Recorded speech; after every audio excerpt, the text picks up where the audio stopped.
हरे कृष्णा, राधे राधे दोस्तों, कैसे हैं आप लोग। मेरी एक दिन के लिए वीडियो स्किप हो गई, उसके लिए वेरी सॉरी। तो अभी आज स्टार्ट करते हैं डे 4 और नंबर अध्याय 4 श्रीमद् भागवत गीता का। तो जय गणेशाय, ओम नमः शिवाय, ओम भगवते वासुदेवाय नमः नाम लेके जयकारा लगा के स्टार्ट करते हैं। तो सबसे पहले श्री कृष्ण जी के चरण अपने माथे पे लगाइए, ये लीजिए। चलिए स्टार्ट करते हैं श्रीमद् भगवत गीता। Let's start. समझने वाले, जिस धीर पुरुष को ये इंद्रिय और विषयों के संयोग व्याकुल नहीं करते वह मोक्ष के योग्य होता है। अतः वस्तु की जो सत्ता नहीं है और सत्य का अभाव नहीं है, इस प्रकार इन दोनों का ही तत्वज्ञानी पुरुषों द्वारा देखा गया है। नाश रहित तो तू उसको जान जिससे यह संपूर्ण जगत दृश्य वर्ग व्याप्त है और इस अविनाशी का विनाश करने में कोई भी समर्थ नहीं है। इस नाश रहित अप्रमेय नित्य स्वरूप जीवात्मा के ये सब शरीर नाशवान कहे गए हैं। इसलिए हे भरतवंशी अर्जुन, तू युद्ध कर। जो इस आत्मा को मारने वाला समझता है तथा जो इस आत्मा को मरा मानता है, वे दोनों ही नहीं जानते, क्योंकि यह आत्मा वास्तव में ना तो किसी को मारता है और ना किसी के द्वारा मारा जाता है। यह आत्मा किसी काल में भी तो ना तो जन्मता है और ना ही मरता है और ना ही यह उत्पन्न फिर होने वाली है, क्योंकि यह अजन्मा, नित्य, सनातन और पुरातन है। शरीर के मारे जाने पर भी यह नहीं मारा जाता। हे पृथापुत्र अर्जुन, जो पुरुष इस आत्मा को नाश रहित, नित्य, अजन्मा और अव्यय जानता है, वह पुरुष कैसे किसी को मरवाता है और कैसे किसी को मारता है। जैसे मनुष्य पुराने वस्त्रों को त्याग कर दूसरे नए वस्त्रों को ग्रहण करता है, वैसे ही जीवात्मा पुराने शरीरों को त्याग कर दूसरे नए शरीरों को प्राप्त होता है। ये लाइन आपको समझ में ज़रूर आ रही होगी। इस आत्मा को शस्त्र नहीं काट सकते, इसको आग नहीं जला सकती, इसको जल नहीं गला सकता और इसको वायु नहीं सुखा सकती, क्योंकि यह आत्मा अच्छेद है, यह आत्मा अदाह है, यह अलेख्त है और निसंदेह आश्रय है, तथा यह आत्मा नित्य, सर्वव्यापी, अचल, स्थिर रहने वाला और सनातन है।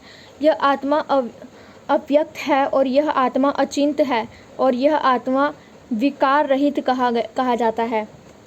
इसे हे अर्जुन, इस आत्मा को उपयुक्त प्रकार से जानकर तू शोक करने को योग्य नहीं है, अर्थात तू शोक करना उचित नहीं है, तुझे शोक करना उचित नहीं है। ये श्री कृष्ण अर्जुन को बता रहे हैं।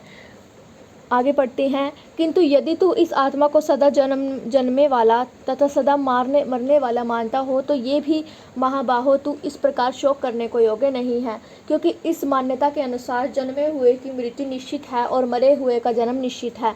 इससे भी यह बिना उपाय वाले विश्व में तू शोक करने को योग्य नहीं है। हे अर्जुन, संपूर्ण प्राणी जन्मे से पहले अप्रकट थे और मरने के बाद भी अप्रकट हो जाने हैं, केवल बीच में ही प्रकट हैं। फिर ऐसी स्थिति में क्या शोक करना।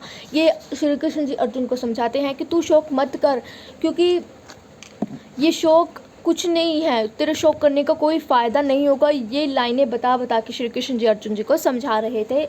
आई होप आप लोग समझ रहे होंगे।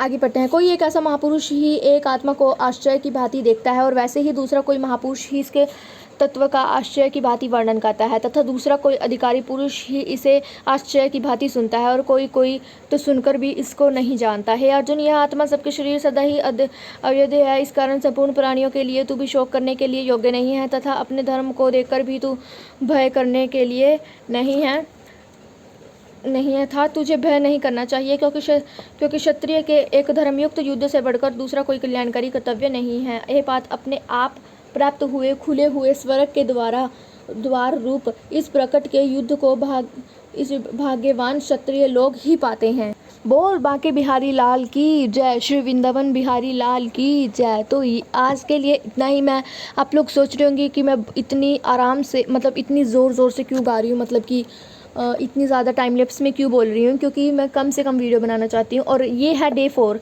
अगर आपको डे 3, डे 2 और डे 1 चाहिए तो मेरे चैनल पे अपलोड है, प्लीज़ जाके देखिए और मेरे चैनल को सब्सक्राइब ज़रूर कीजिए, ताकि आने वाले वीडियो को नोटिफिकेशन आपके पास ज़रूर पहुँच जाए। सबसे पहले मेरे लड्डू गोपाल जी के आप दर्शन कीजिए और इनके पैरों, इनके चरणों में अपना माथा रखिए और उसके बाद इनको बाय बोलिए। Bye bye Kanha ji.